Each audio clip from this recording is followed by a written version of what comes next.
The Roman legionaries were some of the most formidable warriors in ancient history, mastering a unique combination of discipline, innovation, and strength. In this video, we'll explore the combat techniques that made the Roman legions so powerful, from their expert use of the Gladius in close combat to their deadly Pilum throws and their infamous testudo formation. But what truly set them apart was their ability to adapt, coordinate, and break the enemy's morale.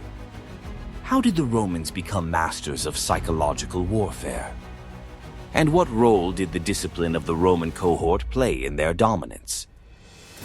Stay with us as we dive into these topics and more, revealing the secrets behind how the Roman legions conquered vast territories and maintained control over ancient Rome for centuries. Before we begin, don't forget to subscribe to Best of History and Mythology. Leave a like and hit the notification bell so you never miss out on our deep dives into ancient history. Roman discipline was the foundation upon which the strength of the Roman legionary rested.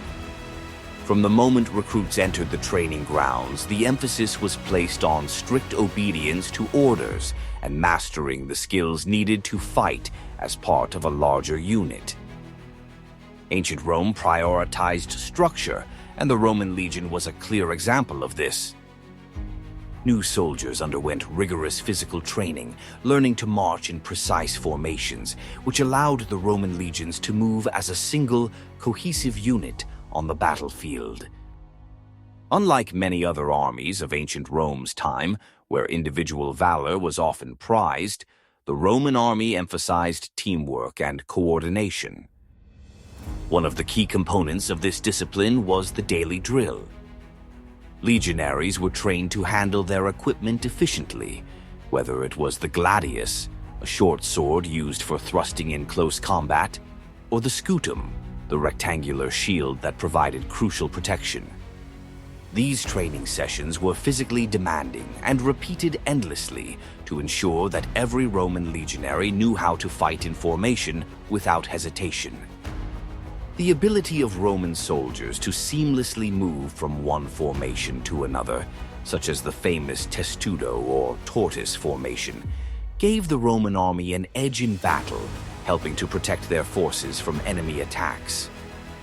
Another aspect of Roman legionary discipline was their mental preparation. Roman legionaries were taught to remain calm under pressure, an essential trait in the chaos of battle. This mental discipline, combined with their physical training, ensured that Roman soldiers could outlast their enemies in prolonged engagements. In Roman history, this focus on discipline often proved decisive. Battles were not always won through sheer force, but through the superior tactics and endurance of the Roman legions, who knew how Romans fought in well-organized and relentless formations. The combination of physical and mental discipline made the Roman legionary a formidable force. This strict military discipline was one of the reasons why the Roman army could conquer and maintain control over vast territories across ancient Rome, making the Roman legion one of the most effective military units in the history of Rome. The testudo formation, also known as the tortoise, was one of the most effective defensive techniques used by the Roman legionary in ancient Rome. This formation was designed to protect the legionaries from enemy projectiles, particularly during sieges or when advancing toward fortified positions. Roman soldiers in the front ranks held their scutum shields tightly together, forming a solid wall, while those in the rear raised their shields overhead, creating a roof that shielded them from arrows, spears, and other armies.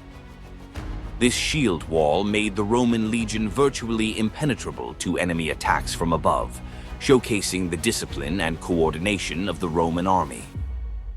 The testudo was particularly useful when Roman legions faced heavy enemy attack. It allowed the legionaries to approach enemy fortifications without suffering heavy casualties, a key factor in many Roman victories. The Roman legion's ability to adapt to different combat situations, whether it was open field battle or siege warfare, was a testament to their superior training and discipline.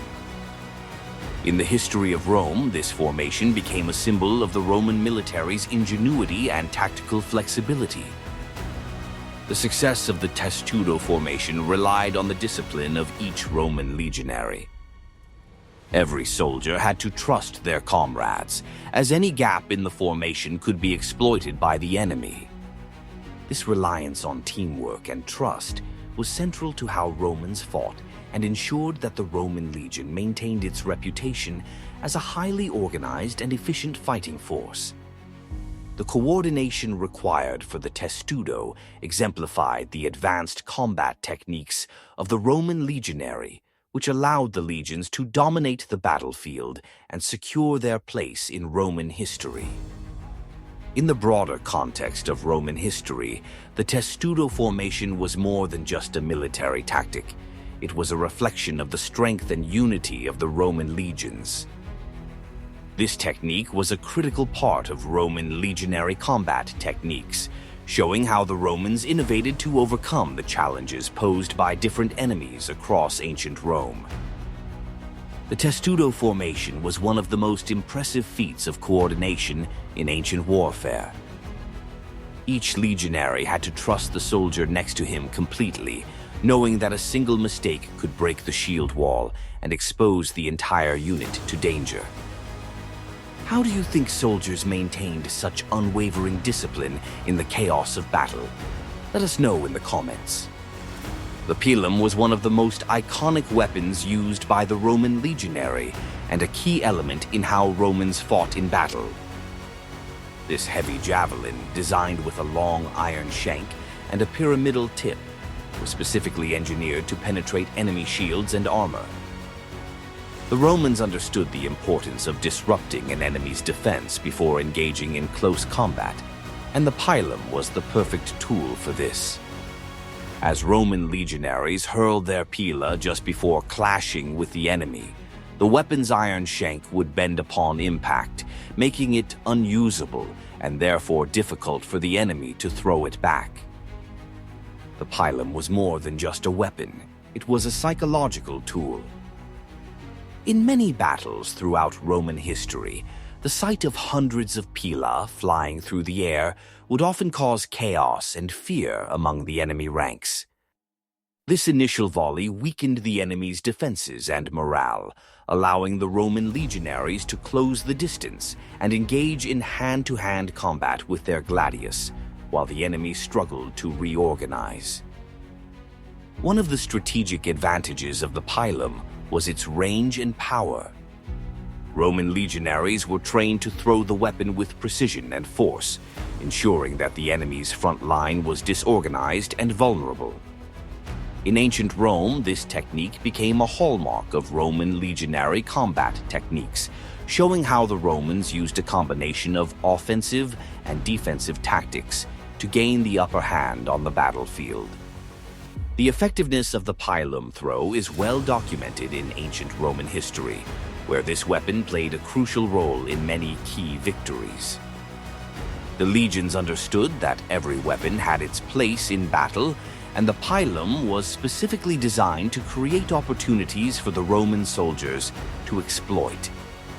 This deadly combination of preparation, precision, and power is what made the Roman legion a dominant force in Rome's military history. By weakening the enemy before the close quarters fight, the Romans demonstrated their tactical superiority and mastery of battlefield dynamics.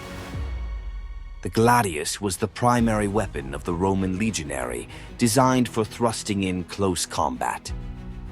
Unlike the long swords used by other ancient armies, the Gladius was short, typically around 2 feet in length, making it perfect for tight formations. Roman soldiers were trained extensively in the art of thrusting rather than slashing, which allowed them to keep their shields up while delivering deadly strikes. This technique became central to how Romans fought in battle, as thrusting was not only more effective, but also required less energy, allowing legionaries to maintain their stamina over prolonged engagements. In close-quarters combat, the gladius was used with precision and efficiency. The Roman legionary would aim for vital areas, such as the abdomen or neck, which were often exposed during the chaos of battle. The ability to strike quickly and retreat behind the protection of the scutum shield made the Roman soldiers lethal in hand-to-hand combat. This technique was a key part of Roman legionary combat techniques, which focused on maximizing the effectiveness of the individual soldier within the disciplined ranks of the Roman legion. The Roman legions relied on strict formation fighting, and the gladius was essential in ensuring that Roman legionaries could engage the enemy without breaking their ranks. In Roman history, the close combat tactics of the legionaries were pivotal in many battles, allowing the Roman army to defeat larger and less organized forces. The combination of the gladius and the scutum provided a balance of offense and defense, demonstrating the strategic brilliance behind Roman military equipment and training. Throughout ancient Rome, the mastery of the gladius became a defining feature of the Roman army's success. Battles were often won not by individual acts of heroism, but by the collective effort of the legionaries fighting as a unified force. The use of the gladius in close combat was a testament to the discipline and precision of the Roman soldier, ensuring that the legions could overcome even the fiercest opponents in the history of Rome. This weapon, along with the highly organized fighting style, helped solidify the dominance of the Roman legions on the battlefield. The Roman cohort was a revolutionary unit structure in Roman history, providing unmatched flexibility on the battlefield. Unlike earlier armies that relied on large, cumbersome phalanxes, the Roman legions were divided into smaller, more maneuverable units known as cohorts.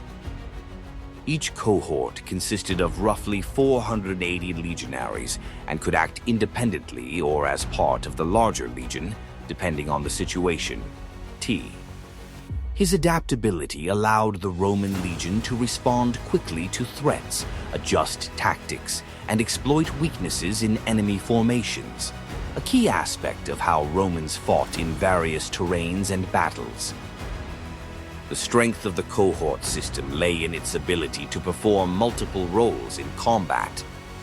Whether engaging in frontal assaults, defending key positions, or executing flanking maneuvers, Roman legionaries in a cohort could switch tactics effortlessly.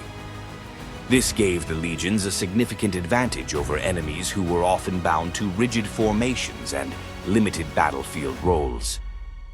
In ancient Rome, the cohort became a symbol of the Roman military's ability to innovate and improve, contributing significantly to the expansion and defense of the empire. The structure of the cohort also allowed Roman commanders greater control and flexibility. During battle, orders could be relayed quickly to each cohort, ensuring that the Roman legion remained cohesive even in chaotic situations. In Roman legionary combat techniques, this flexibility was crucial in ensuring that the Roman army could adapt to unexpected changes, such as ambushes or sudden shifts in enemy tactics. This level of control and adaptability was rare in ancient Rome's rivals and gave the Roman army a decisive edge.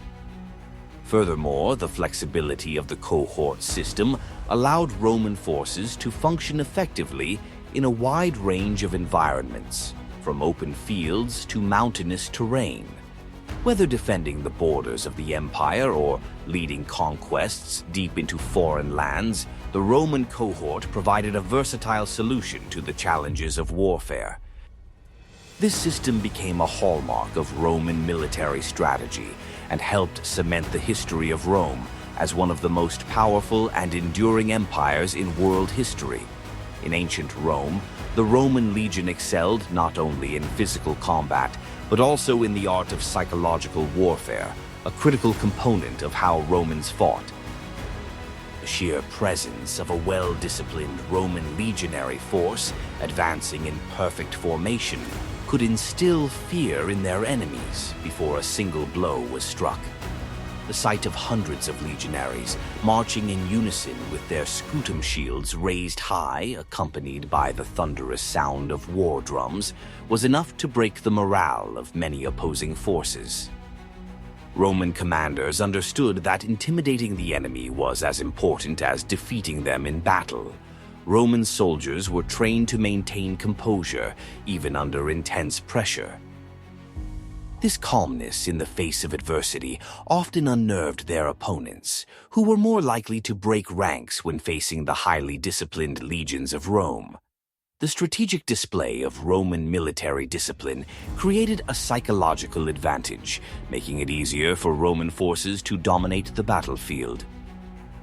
Morale played a central role in the success of the Roman legionary. The Roman military structure ensured that soldiers were well compensated, respected, and rewarded for their bravery. This high morale kept Roman soldiers fighting effectively, even in the face of overwhelming odds. Roman history is filled with examples of battles where superior morale allowed the Roman legions to prevail against larger, less disciplined forces. The loyalty that Roman soldiers felt toward their commanders, the empire, and their fellow legionaries was a powerful motivator that kept their formations intact and their spirits high. Roman commanders knew that winning battles often depended on breaking the enemy's will to fight, and the history of Rome is full of instances where Roman legions used intimidation and unity to force enemies into retreat or surrender. Siege warfare was the ultimate test of Roman engineering, discipline, and endurance. In ancient Rome, the ability to conduct successful sieges was a critical component of the Roman legionary combat techniques. The Romans excelled at overcoming fortified cities and enemy strongholds, using a combination of advanced military tactics and engineering skills that set them apart in Roman history. The legions were well versed in constructing siege engines such as ballistae and onagers, which hurled large stones and bolts at enemy walls, weakening their defenses over time. If you've enjoyed this exploration of Roman military strategy, make sure to subscribe to Best of History and Mythology, leave a like, and hit the bell to keep learning about the fascinating history of the ancient world. One of the key elements in Roman siege warfare was the construction of fortified camps. Roman legionaries were trained not only to fight but also to build. During a siege, the Roman legion would create a fortified camp to protect themselves from enemy attacks while they prepared for the long siege ahead. This allowed them to maintain their supply lines and morale, ensuring that they could outlast their opponents. The construction of siege towers and battering rams was another example of Roman innovation, as these devices allowed the legionaries to breach high walls and gates, which were otherwise difficult to overcome in ancient Rome. Another important tactic used by the legions was the digging of trenches and tunnels. Roman engineers would dig under enemy walls to weaken their foundations, causing them to collapse and allowing the Roman legionary to enter the city. This method required patience and precision, but it was highly effective in bringing down even the most formidable defenses. Roman siege warfare was a slow, methodical process that often tested the endurance of both the attackers and the defenders. Roman engineers would dig tunnels, build siege engines, and relentlessly apply pressure until their enemy either surrendered or was crushed. In today's world, do you think we underestimate the mental and engineering prowess of ancient civilizations like Rome? Share your thoughts in the comments below. Siege warfare in Rome's military history wasn't just about brute force. It required careful planning, coordination, and psychological pressure. The sight of Roman siege engines approaching a city was often enough to force surrender, as defenders knew that the legions would not give up until they had achieved victory. The combination of engineering prowess and relentless discipline made the Roman army one of the most feared forces in ancient Rome. Roman sieges were a testament to the adaptability of how Romans fought. By employing a mix of psychological warfare, superior engineering, and well-coordinated assaults, the Roman army was able to capture cities that many other armies would have bypassed. The success of Roman siege tactics played a crucial role in expanding the Roman Empire and securing its dominance across vast territories. Thank you for watching. See you in the next video on Best of History and Mythology.